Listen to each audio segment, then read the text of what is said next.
I'm Tom Ardito. I work with Restore America's Estuaries and the Southeast New England program, which all of you know is a funding program through the Environmental Protection Agency to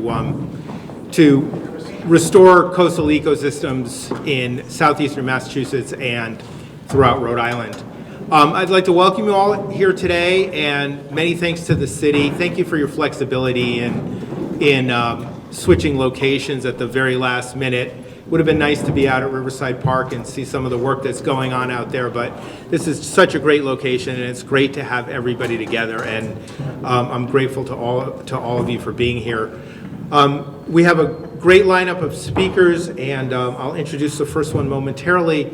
I just want to note that the one party that would normally be here is U.S. Environmental Protection Agency. This funding for the Southeast New England program is through EPA Region 1, and due to the government shutdown, they are not here, but we are. And we have some great folks from the state, the city, nonprofit community, and with that, I'll ask Mayor Mitchell to speak. All right. Good morning, everybody, and welcome to monsoon season in New Bedford. Yeah, it's, what are you going to do, right? It would have been nice to have been up at Riverside Park and to behold one of the objects of the grant, at least the one for New Bedford, but let's just all use our imaginations today about that and all the other projects that are getting awarded, because they're all very important.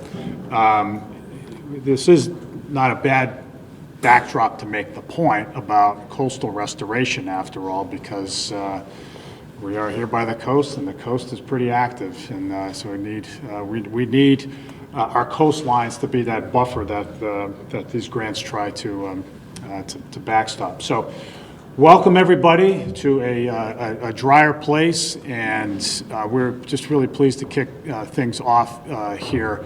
So you may want to say, let me just start by show of hands, who's part of the SNEP network? Who's like, there's a network. So we can wonder, I just want to offer up a couple of thoughts about that, because people might be a little mystified, like, what's the SNEP network? Where's this money coming from? And by the way, you will hear the announcements about the grants. I'm just saying a few words by way of background, and not to steal anybody's thunder. But as Congressman Keating well knows, and he's well supported over the years, this grant program is funded by Congress. Congress funds the EPA, provides a certain amount of money to the EPA, and it's been doing so for about 10, 11 years now, for coastal restoration projects. And the projects, those grant programs, are administered by the SNEP network, and the acronym is Southeast New England Program, right? And so that sounds pretty generic. Well, it is a network, and as those of you who are part of it know, it's a network of both governmental and non-governmental agencies all of whose mission is to preserve the coastline, to work together to deploy resources in the place where they make the most sense. So so as you look at the grants today, and it's it comes as no surprise, because you see some of the grant projects that are on the boards over there. These are projects that are all very high impact. The area around, and I'll just speak to New Bedford's case, is the area around Riverside Park is a very important one. It's where we are building a river walk in the next few years to really activate the north end and really reconnect the neighborhoods to the water. It's an important project in that respect, from an economic development and public recreation standpoint, but it's also a really important ecological area for the city. New Bedford Harbor has the dubious distinction of being America's first marine Superfund site. It was one of the first first contaminated sites that was placed on the so-called national priority list back in the early 80s. And so I think at this point, Congressman Keating, we're over $1 billion worth of into that project to clean up New Bedford Harbor. But the good news is it's about 99% done after some 40 years and all that money's spent. And so we're trying to set it up well for the long run to make sure that there is ecological health. There's a lot of recreational opportunities and economic development opportunities in the Northern Harbor, but also that it's ecologically healthy, because those two things go hand in hand. As the folks here, all of you guys can well appreciate, you really can't have great open spaces if they are if plant life is dying, if there's pollution, if it's hazardous to people and hazardous to wildlife. So, again, without stealing the thunder of the grant that we're getting, we really appreciate it, the support to do the work around Riverside Park, which is really the linchpin of the whole Riverwalk area. So I want to just, again, I want to thank a number of folks who are here today, Tom and the entire network. I want to thank all of you guys from the city standpoint. Mary Raposa, our Parks, Recreation, and Beaches Director, as well as Michelle Paul, who is the Director of Resiliency and Environmental Stewardship. Thank you both for your support. And I want to thank, of course, all the elected officials in attendance who are big supporters. Maria Giesta is the ward councilor for that part of the city in Ward 2, a big supporter of all things having to do with the Riverwalk project and the neighborhoods nearby. Chris Hendricks, who represents us in the State House in the same area of the city as well. Thank him for his support. But most of all, I want to thank my friend Bill Keating, our congressman in the region, who has long supported the funding of the SNEP network that is providing these grants today all across his district, and I think a little bit outside your district too, Bill. But I think it's important money because in many ways, and I'll just add this last point, it activates other money. It leverages other funding too. In our case, in New Bedford's case, there are a couple of other sources of funding that are going to be going into the same project, but it all works well. What we want at the end of the day is a healthy ecosystem here. We want, because when you have a healthy ecosystem, it turns out that people end up being healthier, all else being equal. So I want to thank the Congressman for his support of the project, and with that, I will introduce him to say a few words about the work, about the funding, and about the program overall. Congressman Bill Keating.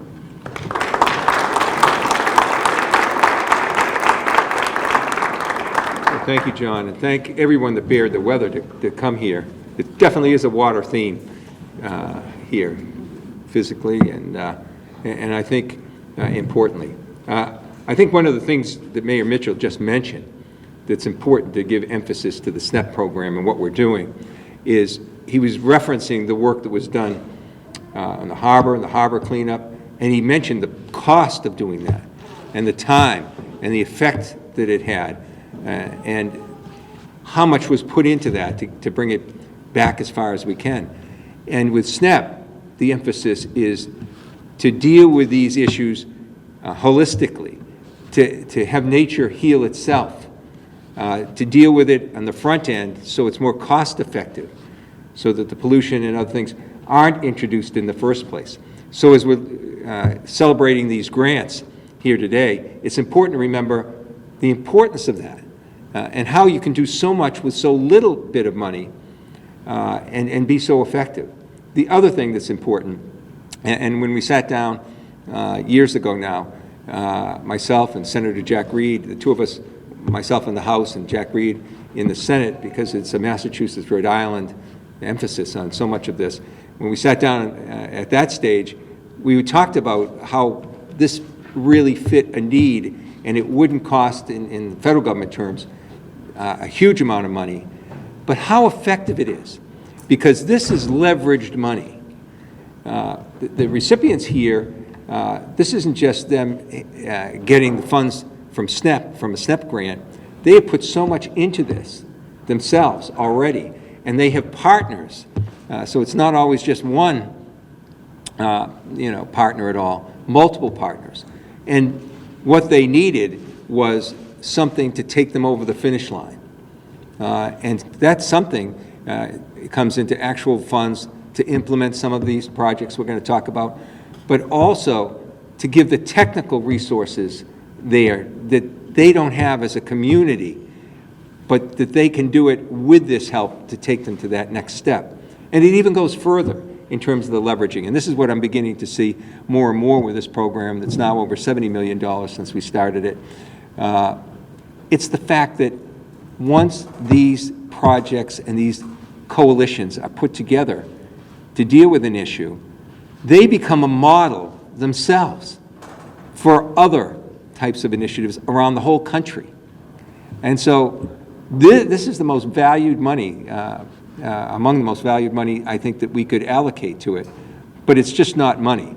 And that's what I want to emphasize today. It's all the work that's done. So I'll just touch upon some of the things in my district, although we have some in Rehoboth and Brockton that I think will be addressed a little later. But looking at how the expanse of this very unique district that I'm so happy to represent, lucky to represent, you can really get a sense of things. I mean, right, not far from here in Wareham, we're dealing with Jack's Marsh coastal wetlands restoration there. And Wareham and all the people and folks there are involved. But it was the Buzzards Bay Coalition that put all that together, and certainly a great asset to our whole region. I mean, my wife and I live on Buzzards Bay, so we know the value. And by the way, it was named for buzzards. How many people here thought Buzzards Bay was named after buzzards or misidentified? What I found out my own research, not that I was researching this, I was researching something in our neighborhood. So I went back to the 1800s. There's actually a family name, Malcolm Buzzard, that owned a lot of the land that went around this area. So Buzzards was a family name, something that is a little interesting to point out every time I get a chance. And in Fairhaven and Martha's Vineyard, they're dealing with the Center for Coastal Studies as the partner there, great partners that have been there on so many issues and doing so much good work. And their work together will deal with really something that, again, hard to do for one entity by itself or one community by itself, but the enormous trash cleanup and debris cleanup that's there. 3 tons in one spot alone in Fairhaven. Another great partner today is the Association for Preservation of Cape Cod and the Weir Creek Salt Marsh Restoration Project there that's in Dennis, and that's been something ongoing, and this will be for culvert and road work. But again, just to show the work of other people's, National Fisheries and Wildlife. Again, they're not here because of the shutdown, but and NOAA doing the actual implementation of that. And again, getting into the islands as we look out across the pretty stormy day, the ocean here. The trustees of the reservation in Martha's Vineyard, Nantucket, there's money for their work with the beaches and with salt marsh restoration there. Again, a holistic approach to dealing with it. And also why we're here today, and it's too bad we can't, Mayor, get out and see some of the beautiful areas here in New Bedford, because New Bedford has been a terrific partner, and the Parks and Recreation in particular have been really at the hallmark of doing this. They're working on these things at the macro level in the city, as you see, with the harbor and other issues, to the smaller issues where people get together, have some great ideas, groups work together. They work through a local agency under the Mayor's Office of Parks and Recreation, and really see some tremendous, and really something that's important in urban areas, more even than so many other areas, where we're able to preserve and restore some of the beauty, so that the beauties here is not just around the coast, but all through the city. So much good work, Mr. Mayor, and the councilors that are here. It's great. So they'll be replacing a pond there and having that transform into a salt marsh itself. Again, this idea of having nature heal itself and making extraordinary benefits. So I want to thank all the groups that are here. I want to thank the hard work of SNEP that's here, putting all this together. And we're building a foundation from the local neighborhood level in some instances, to the towns and city levels, to the state level with our great state partners that are here. Massachusetts is always at the forefront of these things, and at the federal level. And this is why I enjoy coming to these events, to see all that hard work pay off and indeed set off a whole new realm of other innovation, not just in our own region, but around the country. So I would like to also recognize and thank our counselors that are here.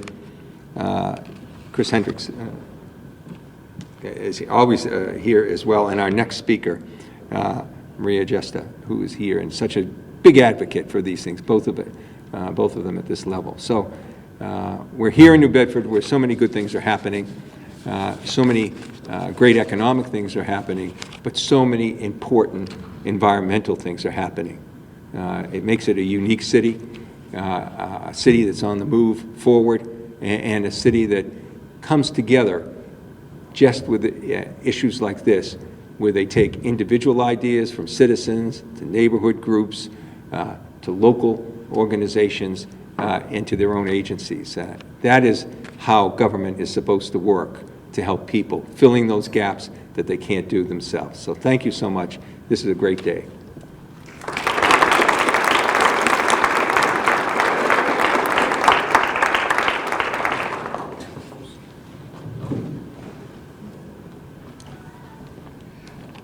I'd like to welcome Councilwoman Maria Gesta, is that how you say your name? Very good. Okay. Did well. Ward 2, New Bedford. Thank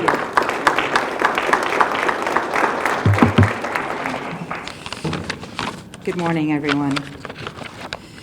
I am Maria Gesta, the Ward 2 City Councilor. I was going to say welcome to Riverside Park, which is located in Ward 2, but unfortunately, due to today's weather, we had to change the venue to Fort Tabor's Community Center. On behalf of myself and my colleagues on the New Bedford City Council, I want to thank you, Congressman Keating, and your staff for securing the necessary federal funding for this project. I also want to thank you, Mayor Jon Mitchell, and Mary Raposa, and Michelle Paul, and finally, Maura Valdez with Groundworks South Coast for your commitment and continued great work at Riverside Park. So thank you. As you all know, this money will help create working salt marshes, which provide a habitat for fish and native birds, and also keep Riverside Park beautiful. Our rivers and waterways are very important. Let's keep them beautiful and healthy. Thank you very much.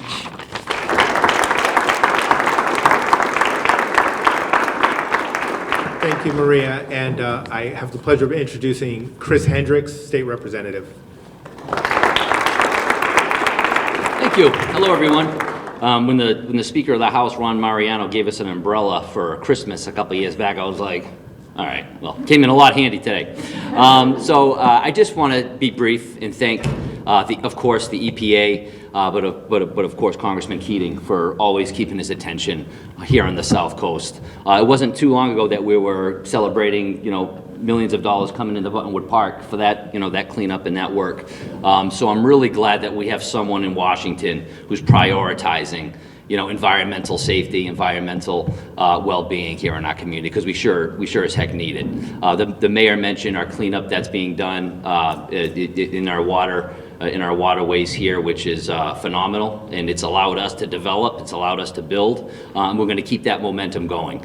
So these millions of dollars we're here celebrating today, coming to New Bedford and to this area through the EPA grants, is just a part of that mission. So thank you for everyone involved, to the city, to the mayor, the city councilor who's here, Maria Gesta, and of course the whole city council. And of course I would be remiss if I didn't mention my colleagues in the House, Tony Cabral, whose staff is here today, and Craig Ducher, who's here from State Representative Steve Willette's office. Thank you for being here. And I know Mark Sylvia and Chris Markey and Senator Montigny are certainly happy about this grant. We're going to get the most that we can from it. So thank you all, everyone, and thank you to the EPA, and thank you, Congressman Keating.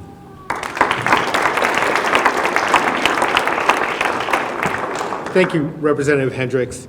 I'd now like to introduce Brian Harrington from Mass DEP, Deputy Regional Director for the Bureau of Water Resources of the Southeast region.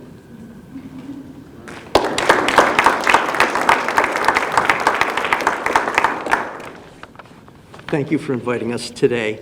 On behalf of Mass DEP Commissioner Bonnie Heupel, Deputy Commissioner Gary Moran, and Regional Director Gerard Martin, I'm pleased to offer our congratulations to the 8 organizations receiving the SNEP implementation grants, as well as the 25 Mass organizations receiving SNEP restoration capital mini grants. I also want to thank our elected officials, the congressional delegation, particularly Congressman Keating, for all their work to bring this funding to the region, as well as to our state and local officials for the other financial and other support that they give not only the SNEP program, but all the other projects on the environment in this region. Since joining Mass DEP Southeast Region team last March, I've been amazed by the number of individuals and organizations working to benefit the environment in this region and the lives of everybody who visits here or lives here. We value our partnership with EPA SNEP, as well as the communities that are served by the region, and our ability to work together towards environmental protection. Projects like the ones getting awarded today are critical for restoring and sustaining ecosystems, building resilience in our natural resources. Protection of these resources is also critical to the economic health for the region. We've got tourism, fisheries, recreation, as well as property values that all directly benefit from these healthy, sustainable ecosystems that every one of these organizations and individuals is working to protect. Our salt marshes play a vital role in our ecosystem services. They maintain and protect our shorelines from erosion. They keep our ecosystems healthy. They provide, the restoration projects that you're working on provide opportunities to improve water quality, restore fisheries, wildlife habitat, as well as strengthen our coast against the impacts of climate change. Projects like these efforts by municipalities to reverse the effects of nutrients, as well as preserve our vital resources. Climate change is an ongoing challenge for all our communities. Stormwater management is an increasingly difficult challenge for many cities, as well as the increasing frequency and intensity of the storm events and flash flooding associated with them. Projects like Old Colony Stormwater Management Design Project are an important step in the city of Brockton to educate the public on the importance of stormwater management while continuing to provide flooding and flooding resilience and improve recreation. Rehoboth's tidal restoration work will not only improve coastal resilience, it provides water quality and wildlife habitat. Projects like Swansea's design for removal of the Coal River Dam promises not only to restore estuary habitat and water quality, it'll improve coastal resilience. And finally, people at the Center for Coastal Studies removing fishing gear and providing better understanding and management for the future is critical to keeping our waters clean and providing protection of wildlife. While each of these projects identifies a target project area and project goals, the impact carries well beyond the project area. Fish, wildlife, and water aren't constrained to your project sites. They're part of a larger dynamic ecosystem. In addition, these projects are going to be used to expand our knowledge and better understand all of the work you're doing to help us with nutrient attenuation in our coastal embayment systems, how we fight coastal global warming and provide coastal resilience using your focused strategies as we expand upon them.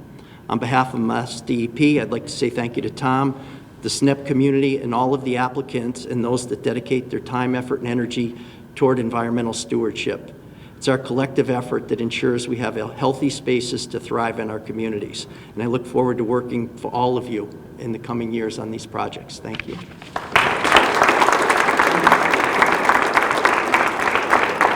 Thank you, Brian. And now I'll introduce Allison Brizius, the Director of Massachusetts Coastal Zone Management.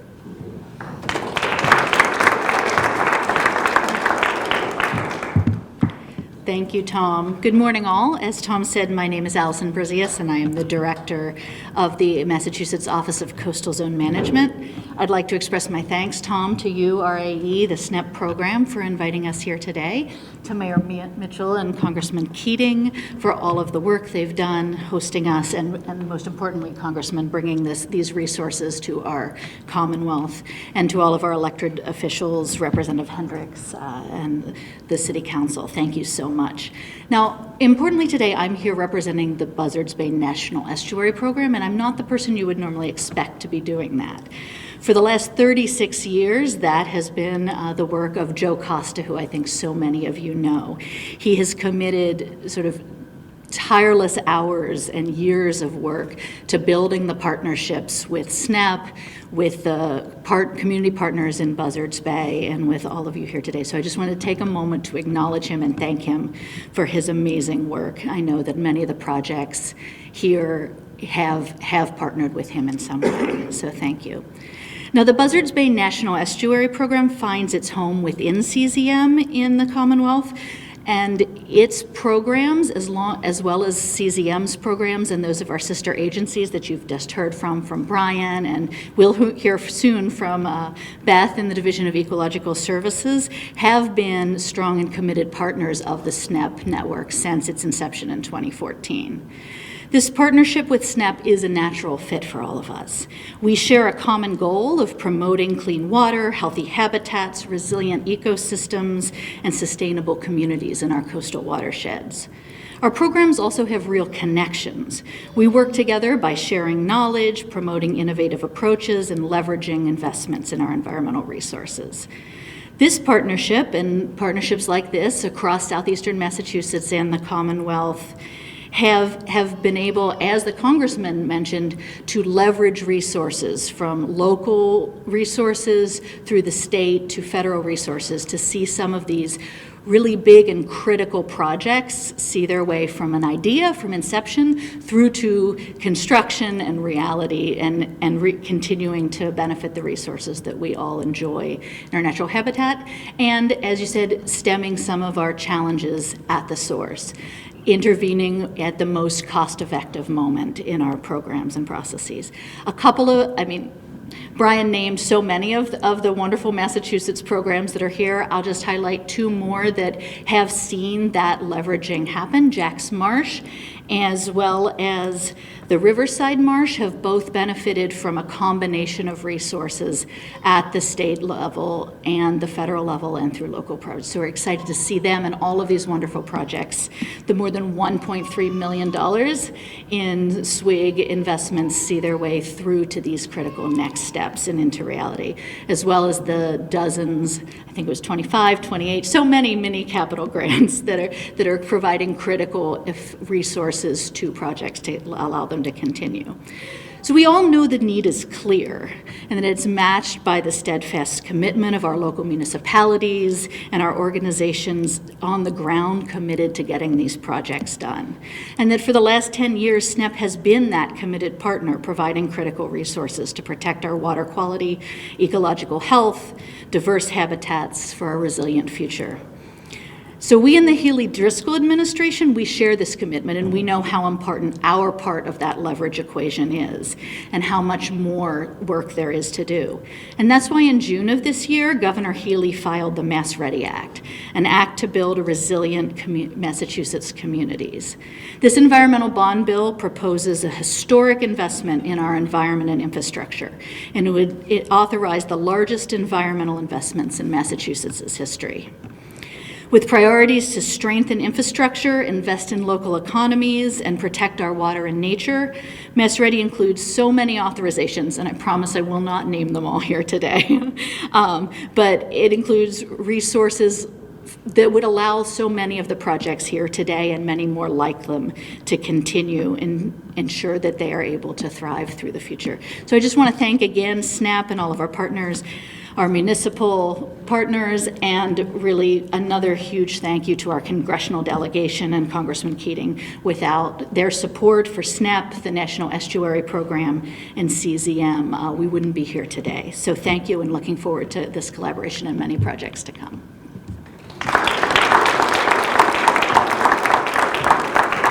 Thank you, Allison. And now I'd like to introduce Beth Lambert, who's the Director of Massachusetts Division of Ecological Restoration.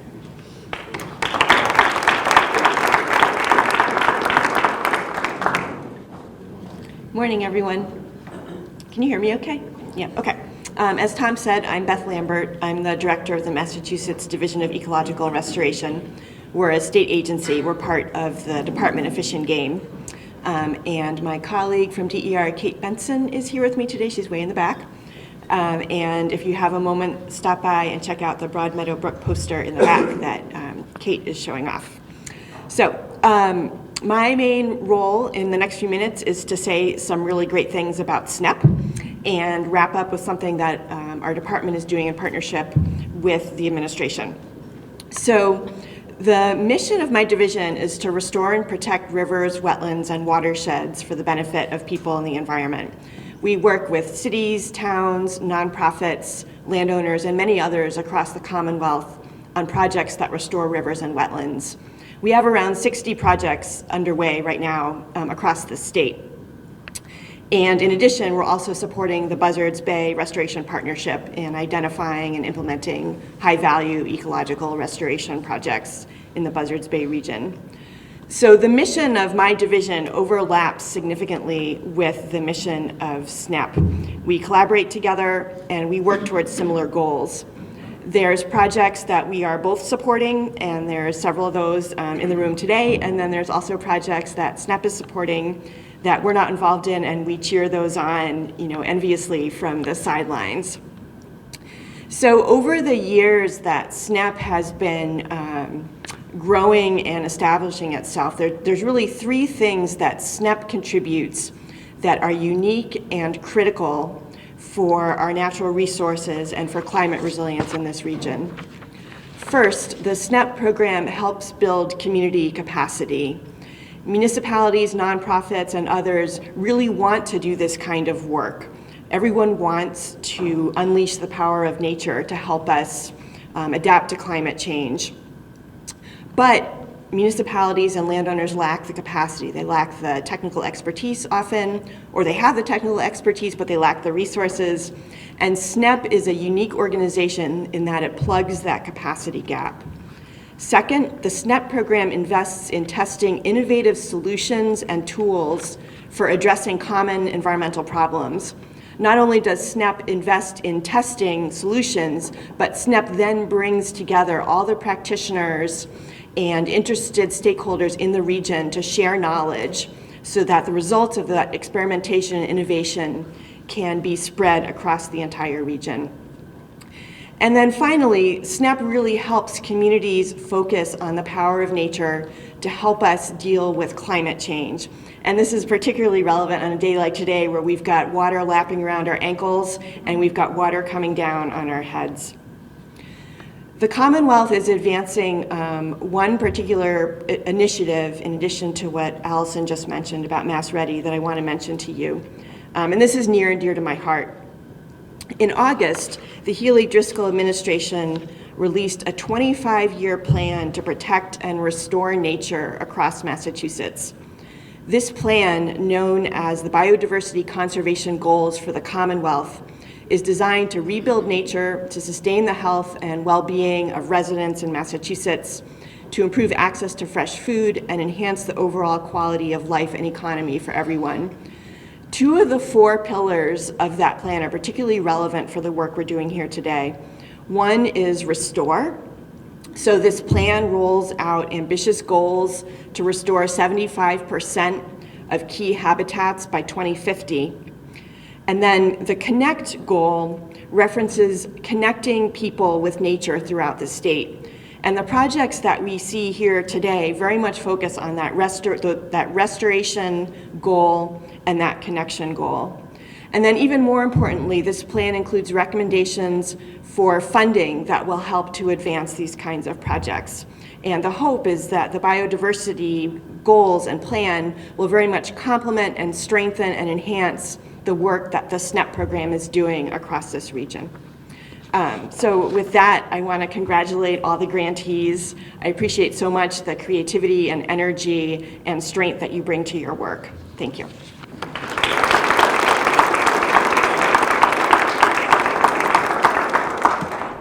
Thank you, Beth. And now I'll introduce, I think, Maura Valdez and Eric Andrade of Groundwork South Coast, which some of you may know is a local organization that we've worked with for a number of years. And they're working with the city on the Riverside Salt Marsh Restoration in Riverside Park.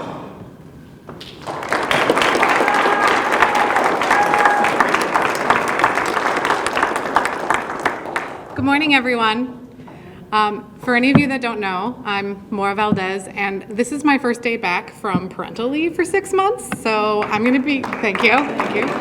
If you want to meet my baby, he's currently hiding in the bathroom, but you're welcome when we're done with the formal part. And I'm going to be turning it over to Eric shortly because I haven't been here, so I can't really speak to the present moment. But I can speak to the past a little bit, and Groundwork South Coast was formed in 2017, and we only exist because of a lot of different folks that are in this room right now. So SNEP, SWIG, Ray, the city, you know, without the mayor's support, without Chris's support, without Maria's support, Dina's here representing Rep. Cabral. Like, we have so many different folks who have literally made the work that we do possible. We work at the intersection of community and environmental transformation, but most importantly, they've made possible the employment programs that we do. And so I wanted to ask the rest of our team quickly, everyone, and Marcia, our board member, to please stand up so everyone can see who's here from Groundwork. Give our team a round of applause. Thank you,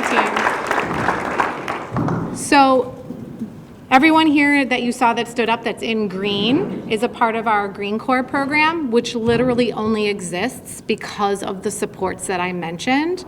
We are employing young people to do environmental transformation where they live and in Riverside Park and other areas like that in New Bedford. So thank you so much for your support to make programs like that possible and for continuing to invest in our work in Riverside and in New Bedford. Oh my gosh, I forgot to shout out Mary. I'm a little rusty, I apologize. But thank you, and I want to introduce Eric. So I like to always joke that Eric was a part of the hiring team that hired me in 2017, and then I turned around and hired Eric a couple of years later, and he's been with Groundwork ever since. He's our Director of Impact, and he can talk to you a lot about the impact we've been having in the last 6 months and beyond. Thank you, Eric. Thank you.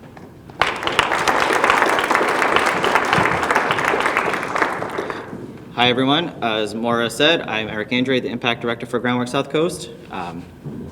Maura eloquently kind of just gave a really high overview of who Groundwork South Coast is.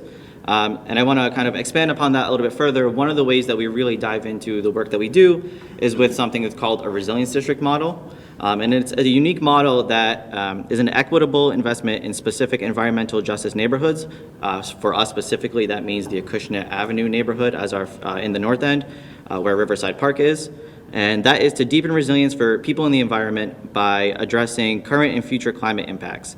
The model balances community, municipal, regional, state, federal partnership development to strategically transform and steward former brownfields, streetscapes, and urban waterways. Within that resilience district model, and so for our first North End Resilience District, it kind of goes from Coggeshall Street up until Brooklawn Park, and then east to west is bordered by 140, and then the Acushnet River. Within that, we have Riverside Park, where we were supposed to be today, but Mother Nature had other plans. And that Riverside Park is where we have really intentionally invested in kind of a triad of investments, being a cross-section of food access, green infrastructure, and community engagement. So over the last 5 years, Groundwork South Coast has collaborated with an amazing cross-section of partners, such as the City of New Bedford, Mayor Mitchell's office, Mary and Val of the Parks and Rec Department, Michelle, Courtney, and Chance of the Environmental Stewardship Office, tons and tons of people at DPI, as well as kind of larger scale partners as the National Park Service Rivers, Trails, and Conservation Assistance Program, and so many others, too many to name.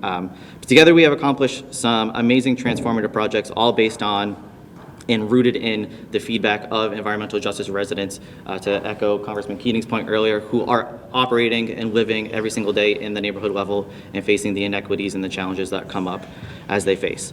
Some of the work that the Green Corps and our Green Team and staff have managed to accomplish in conjunction with these partnerships include turning an open-air deck hockey rink into the first fully enclosed urban farm and community garden at Riverside Park, which features 150-plus raised beds that are fully adopted by community residents, low-income community residents, primarily residents of color, fully adopted every single year like clockwork. They go out as soon as we open up the farm. And as well as that, we have launched 20 air quality monitors throughout the city in conjunction with the Environmental Stewardship Office. That is also a program funded through the EPA, and as well as stewarding 2 miles of streetscapes and pocket parks around the corridor of Cushing Avenue. Most recently, Groundwork South Coast and the City of New Bedford Parks, Recs, and Beaches, through Community Preservation Act funding, had the basketball court at Riverside Park resurfaced and repainted with heat-reflective white paint. And the aim of that was to actually reduce the heat island effect of the basketball court. And that project was actually completed a few weeks ago. And we immediately went out there with some thermal cameras. And we can say that immediately, and this is not even on an 85-degree day that we tested this, which was about a 70-degree day, the court has already been cooled down by 25 degrees just right off the bat. So these kind of unique, creative ideas and climate resilience projects that we can do in conjunction, the design was based on community feedback as well. Looking forward, we're pleased that the city has been awarded the funding to complete the design in conjunction with Horsley Witten to get the design process for the salt marsh to 100%. And the Groundwork South Coast part of that is that we will be going out and doing community engagement to ensure residents are involved in the process along the way, have their feedback heard. There's a nice design map that Horsley Witten has provided, and that they know what the benefits of the salt marsh are. I don't think many people realize that when they're at Riverside Park, current projections have many portions of the park, especially along the coastline, underwater by 2070 if no interventions are taken. So it is this collaboration between local, state, federal entities that really can bring the transformation that we're going to see 40 and 50 years down the line. I just want to say thank you to Tom, Ray, SNEP Network, all the elected officials here today, and the local, state, and federal agencies for their continued support of not just Groundwork South Coast, but these large-scale federal regional projects as well. Thank you.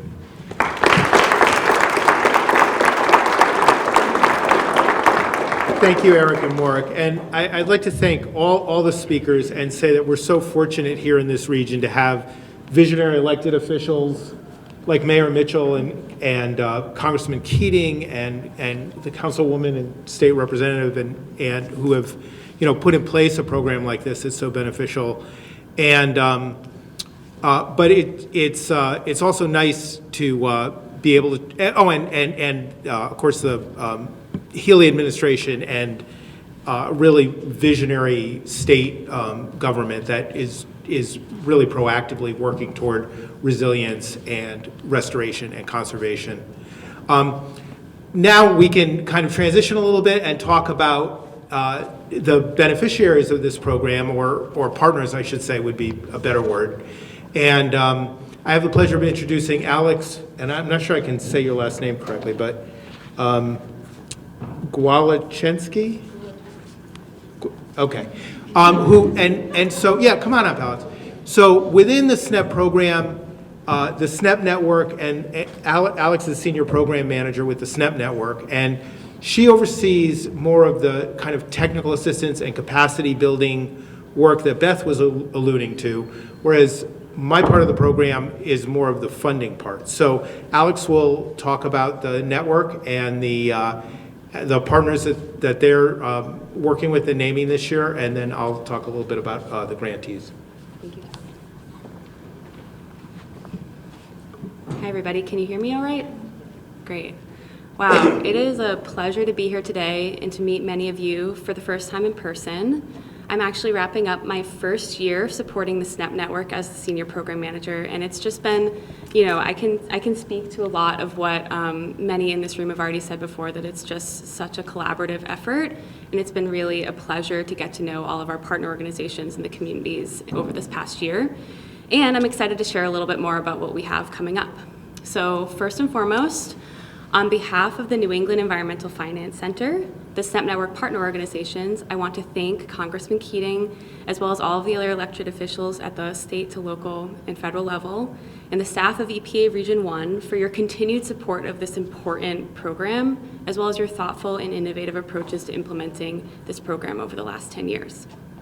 As many of you may know, the SNEP Network is a collaborative of more than a dozen locally based partner organizations that offer free training, technical assistance, and resource development to advance stormwater and ecological restoration projects, as well as to strengthen community capacity across the region. Since 2019, the network has reached almost every community in the bi-state region through our programming, and we've supported dozens of communities, many who might be here today, through in-depth, year-long, and sometimes years-long community projects focused on planning, prioritization, funding, and financing technical support. This support has helped communities unlock and leverage more than $5 million in additional funding to help move those projects towards implementation. And in the spirit of collaboration, I just want to shout out that many of those communities have gone on to receive SNEP Watershed Implementation Grants, or SWIG grants, which I know Tom is going to speak about shortly. I also want to note one of the other things that we're uniquely positioned to do as a network. Since we are a bi-state collaborative network, we are able to uniquely connect local leaders, community members, as well as technical experts to develop the shared innovative solutions to address common challenges facing our region. We're proud to have developed more than 8 regional tools over the last 6 years, including the New England Stormwater Retrofit Manual, which has now been partially adopted by every New England state, helping to standardize stormwater management practices across the region. This year, kind of building upon that effort, our partners, the UNH Stormwater Center, amongst others, are leading an effort to develop an operations and inspection manual that is going to further standardize maintenance practices, something that has been called for and needed for green infrastructure programs across this region. In the coming year, we're also excited to launch another tool that we're calling the Watershed Protection Standard Toolkit. This toolkit translates years of EPA research developed in collaboration with the UNH Stormwater Center into easy to implement, consistent regional practices and standards that help municipalities protect water resources. This is something we'll be piloting this year with some of our community technical assistance projects. Speaking of, this year we received a record amount of applications from communities seeking assistance from the SNEP network. We're meeting that demand with 18 new community projects, many that we are building around a cohort-based model that groups communities by shared needs and objectives, allowing us to deliver that tailored training, foster peer-to-peer learning, and ultimately achieve better water quality outcomes across the region. Now I'm going to briefly highlight some of the Massachusetts community projects that we are going to be working on this year. You can learn a lot more about those in your packets. There's a little handout at the end, so I'm just going to keep it brief. But we will be working with the town of Lakeville, Mattapoisett, and Chatham with technical assistance to update their zoning and bylaw regulations for best practices around low-impact development, stormwater management, and wetlands protection, respectively. These projects will be supported by SNEP Network partner organizations, SERPED, Cape Cod Commission, the UNH Stormwater Center, as well as many others, and we'll be utilizing some of those SNEP Network tools that I mentioned earlier, including Mass Audubon's Low Impact Bylaw Review Tool and that new Watershed Protection Standard Toolkit. We'll also be working with the City of Auburn through our ongoing Stormwater Planning and Training Series. They will be receiving support from the Blackstone Watershed Collaborative to develop conceptual designs for nature-based green infrastructure retrofits throughout their municipality. Past participants of this training series have gone on to receive implementation to scale and actually implement those retrofits on municipal-owned properties. We're also developing a new training series this year that is building and scaling upon that cohort-based model to support communities to the process of turning resilience planning into strategy for financing and implementation. We'll be using the SNEP Network Developed tool, which is maybe a theme, based on NOAA's U.S. Climate Resilience Toolkit. For this year's pilot, we'll be working with 4 communities, including the smallest town in Massachusetts, Gosnold. We have a few more. Westport will be receiving assistance from Mass Audubon to assess salt marsh habitat and identify and prioritize ways to slow marsh degradation. The town of Marion will work with SERPED to develop a comprehensive 9-element compliant watershed-based plan. And to round out this year's projects, we will be continuing to support the Mashpee Wampanoag tribe in a years-long collaborative technical assistance project to finalize their non-point source assessment and management plan. This is going to allow them to tap into the state and federal funding to improve water quality. These projects really highlight that collaborative and capacity-building nature of the network and really the entire SNEP program, or SNEP. Our focus on utilizing and implementing tools to create scalable community-driven solutions to regional watershed challenges is one of our strengths. I'd really like to, in closing, emphasize that with the continued support of the EPA's SNEP program, as well as all of the elected officials who have made this program happen, the SNEP Network has really been proud to build trusting relationships across the region, and we've really grown into a hub for tools, training, and technical support. We're proud of the work that we've done to date to support communities as they've moved those stormwater and resilience projects from planning to financing and finally to implementation. And we look forward to deepen these partnerships and to advance the mission of the SNEP program, clean water, healthy ecosystems, and sustainable communities across the region. Thank you so much.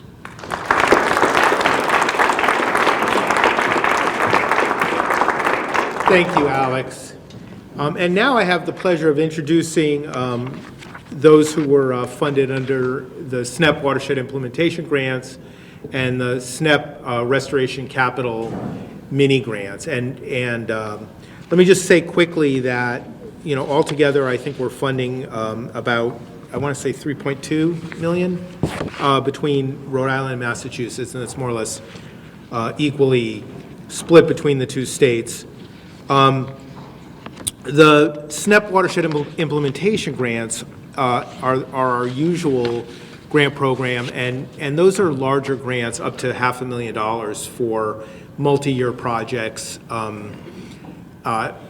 They can be anything from stormwater projects to coastal resilience to coastal wetlands, urban parks. And they can be any phase of the work. And then the Restoration Capital Mini Grants are a new program that we started this year, and that's to provide funding up to $10,000 to stewardship organizations for primarily for purchase of equipment, you know, water quality monitoring equipment or mowers or plants to plant in the ground, or, you know, things like that land trusts and nonprofits and municipalities and other land management organizations primarily have used for. So we had a great response to that, and altogether I think in Massachusetts, I think we had 8 of the SNEP Watershed Implementation Grants, and we had 28 of the Restoration Capital Mini Grants in Massachusetts, of which some of those were multiple, you know, certain organizations got more than one grant. But so I'll just quickly run through the grants, and if you're here, obviously a lot of people couldn't be here because of the weather and so forth, but if you're here, if you could just raise your hand, and since we're not able to do the walkthrough of Riverside Park that we'd hoped to do afterward, I hope people will stick around a little bit, and as you can see, a number of the grantees brought posters of their work, so I hope you know, you'll have a chance to chat with them. I'm sure they'll all be happy to tell you more about their work. The Buzzards Bay Coalition and the Jack's Marsh project that you heard about, which is a $496,500 grant for the design phase of a salt marsh restoration in Wareham. The Center for Coastal Studies, I'm not sure anybody is here. Oh, good. Okay, great. From Provincetown, they're doing the project that was also mentioned which is the debris removal. We funded them for a similar project out on Cuttyhunk a couple of years ago, and now this project is kind of expands that and works on Cuttyhunk right out here in Fairhaven on Marsh Island, also on Martha's Vineyard, and No Man's Land, which is the first project we've ever funded on No Man's Land, which I'm very excited about. Association to Preserve Cape Cod is here, April. Yeah, and they're doing the Weir Creek Salt Marsh Restoration in Dennis. That's a $215,000 grant.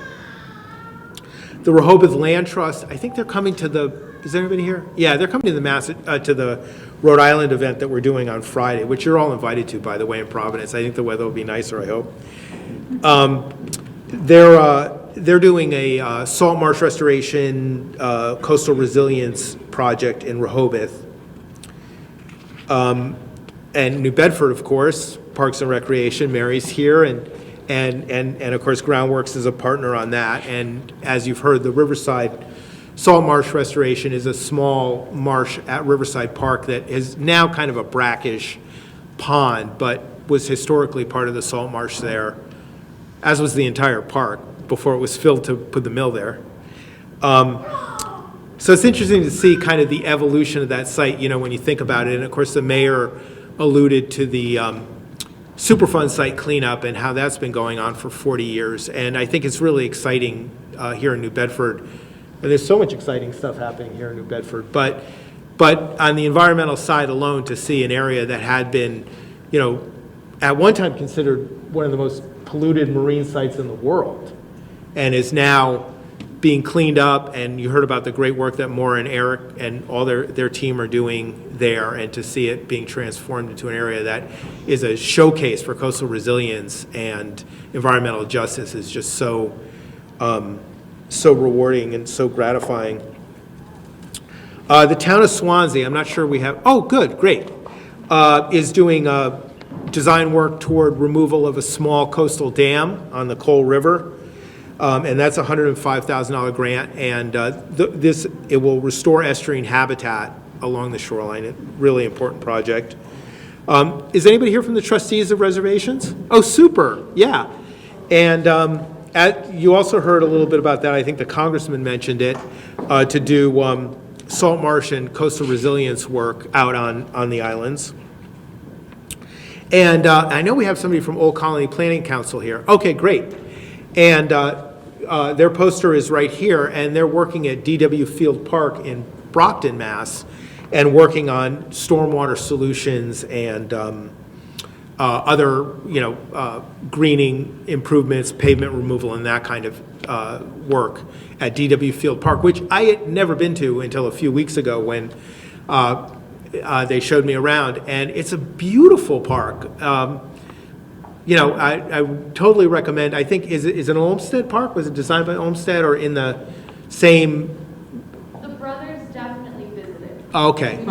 So it's sort of, It's inspired. let's call it Olmsted School. It's that school of landscape architecture, and it's a lovely park, and I encourage you all to visit both before and after the Old Colony Planning Council finishes the work. And then I'll just quickly read the list of mini grants, which is a long list, so I'll go through it quickly. But if you could just raise your hand if you're with that organization. We have the Center for Coastal Studies again, the Papaneset Watershed Stewardship Alliance in the back, Massachusetts Alternative Septic System Test Center, great. It's a great organization. Is anybody here from the Great Pond Foundation? They're out on the vineyard. I'm sure the ferries aren't even running today. The town of Barnstable, Buzzards Bay Coalition, Mass Audubon. We have a number of folks from Mass Audubon here today. The Rehoboth Land Trust I mentioned, but they're not. They'll be at the Rhode Island event. Halifax Highway Department. Nope. Cuttyhunk Steam Academy. Great. Long Pond Association. The Mass Oyster Project, great, I'm glad you can make it. The Wareham Land Trust, UMass Dartmouth, SMAST, great. Town of Falmouth, Three Bays Preservation, Barnstable Clean Water Coalition. Oh, great. Friends of the Palmer River. APCC is here, of course. The Nantucket Conservation Foundation. We have our old friends from the Falmouth Rod and Gun Club. Where's AD? Yeah, hey, AD. Taunton River Watershed Alliance. The Living Observatory. Groundwork South Coast is here. They're a recipient. Town of Dartmouth. Papaneset Watershed Stewardship Alliance again, and Buzzards Bay Coalition again. Center for Coastal Studies again. And Mass Audubon again. So, yeah, so congratulations to everybody. And I will say that the work we do is only possible because of the work you do. I mean, I'm so grateful that we're able to support such dedicated and passionate and capable people working every day to make the Commonwealth and the Northeast and just the world a better place. And especially in these times that are so, fraught at the governmental level and the policy level, and yet, the fact that you guys all turn out every single day and do the good work, is, I think, something that we should all be heartened by, and thank you.